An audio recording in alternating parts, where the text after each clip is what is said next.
God, the U.S. government sure is hard to understand. So many different branches and responsibilities. I like things to be simple, like my corncob pipe.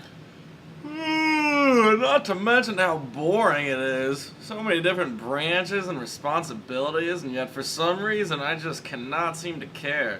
If only separation of powers could be interesting.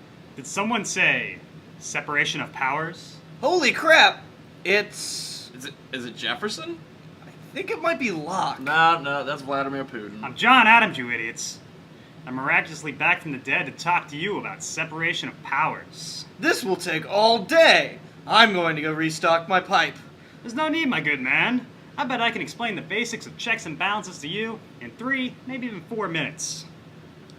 Separation of powers ensures that no branch of the U.S. government becomes any stronger than the other two. There's actually a long and interesting history of the shifts of balance of power between the branches in the U.S. government. See, it all starts back in... I guess I'll just skip that in the interest of time. Let's just cover the basics. The legislative branch declares war, ratifies treaties, appoints judges, and writes and enacts the laws. The legislative branch can also impeach the president.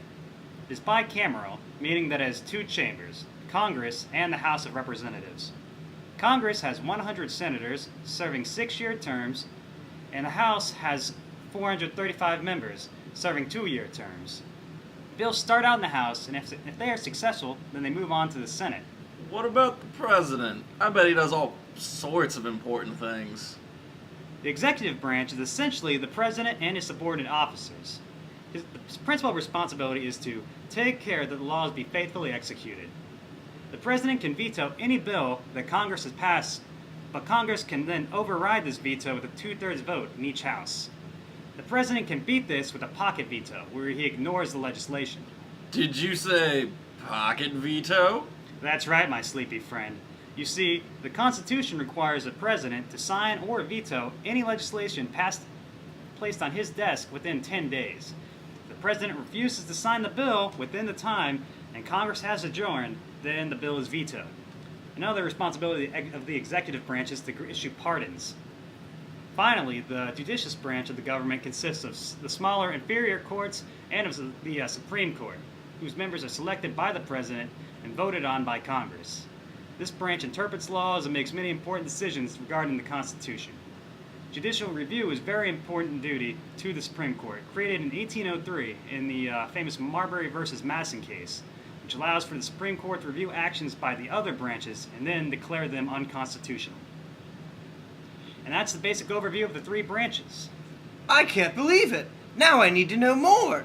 To the internet. For research. Thank you, Vladimir Putin, for opening my eyes to What'd you say? Have you learned anything? There's government. It's John Adams. Thank you.